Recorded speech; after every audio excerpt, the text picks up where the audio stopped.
ለጉባኤው የ2017 በጀት ዓመት የግማሽ ዓመት የዞኑን አስፈጻሚ መስሪያ ቤቶች የሥራ ሪፖርት ያቀረቡት የዞኑ ዋና አስተዳዳሪ አቶ ሀብታሙ ካፕቲን በኢኮኖሚ በማህበራዊ እንዲሁም በአስተዳደር ዘርፎች አበረታች ስራዎች መከናወናቸውን ገልጸዋል። በዞኑ በዋና ዋናና በሆርቲካልቸር ሰብሎች 90964 ሄክታር መሬት በዘር ለመሸፈን ታቅዶ በዋና ዋና ሰብሎች 85652 ሄክታር መሬት በዘር መሸፈኑን አመልክተው ከዚህ ውስጥ 24319 ሄክታር መሬት በቴክኖሎጂ ስለመልማቱ ተናግረዋል። በዋና ዋና እና በሆርቲካልቸር ሰብሎች 90964 ሄክታር መሬት በዘር ለመሸፈን ታቅዶ በዋና ዋና ሰብሎች 85652 ወይም 94% መሬት በዘር መሸፈን የተቻለ ሲሆን አጠቃላይ በዘር ከተሸፈነው ማሳ ውስጥ 24319 በቴክኖሎጂ የለማ ነው።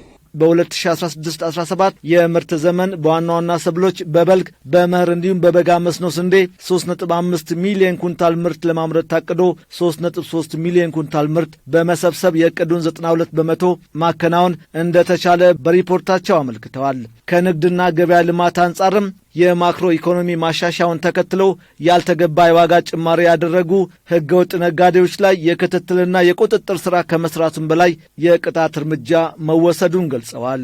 በአጠቃላይ በህገወጥ ነዳጅ እንቅስቃሴ 1.7 ሚሊዮን ብር የሚገመቱ እንዲሁም በማክሮ ኢኮኖሚ ማሻሻያ ተከትሎ ያልተገባ የዋጋ ጭማሪ በተደረገው ክትትል ቁጥጥር ሥራ ብር 2.7 ሚሊዮን ብር የሚገመቱ ለመንግስት ገቢ ማድረግ ተችሏል። በማህበራዊ ዘርፍም አበረታች ተግባራት ተከናውኗል ያሉት የዞኑ ዋና አስተዳዳሪ ከቅድመ አንደኛ እስከ 12ኛ ክፍል 213991 ተማሪዎችን ለመመዝገብ ታቅዶ 148272 ተማሪዎችን በመመዝገብ የዕቅዱን 69 በመቶ ማከናወን ሲቻል ከባለፈው ተመሳሳይ ወቅት ጋር ሲነጻጸር የ8000 ተማሪዎች ብልጫ ማሳየቱንም አመልክተዋል።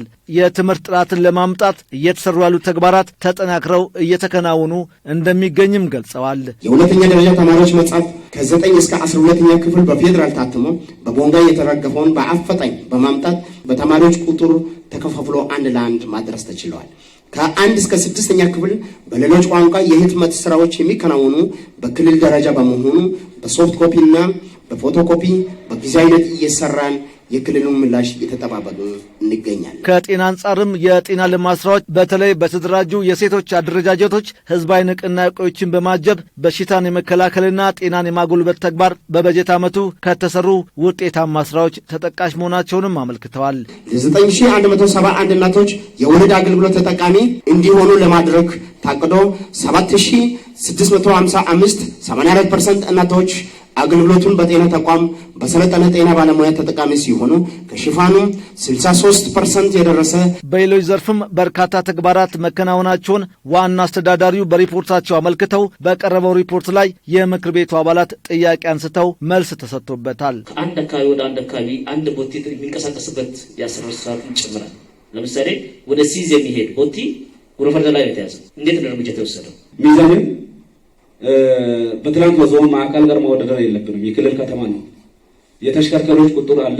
የሰው ፍሰቱ ከፍተኛ ነው። ግን የምርት አቅርቦት ላይ ያለው በተለይ ከቤንዚን አቅርቦት ጋር ያሉ ነገሮች ላይ እኔ በየመድረኩ ተነስቶ ማድረስ የሚገባን ቦታ ቢደርስ የሚል ነገር ከቤንዚን ጋር ለማንሳት ሞክራለሁ። አካባቢ ላይ ገንዘብ በማዋጣት ትልልቅ ስራዎች እየተሰሩ ነው።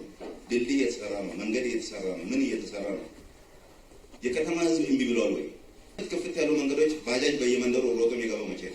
አዋጣ ገንዘብ አዋጣችሁ ስሩ ቢባል መስራት አይቻልም ወይ? የውስጥ ለውስጥም ይሁን የዋና መንገድም ይሁን ኮሪደር አሁን የምንሰራቸው ቦታዎችም ይሁን የከተማ ፕላን ተግባራዊ ተደርጎ መሄድ አለበት የሚል ሀሳብ ይዘን አሁን ስራ ላይ ነው ያለነው። የምክር ቤቱ አባላት በቀሪ ወራት የተጠናከረ ስራ በመስራት የህዝቡን የልማት ተጠቃሚነት ማሳደግ እንደሚገባም ተናግረዋል። ለ2 ቀናት በሚዛን አማን ከተማ ጉባኤውን ሲያካሄድ የነበረው ምክር ቤቱ የቀረቡለትን ሹመቶች በማጽደቅ ተጠናቋል።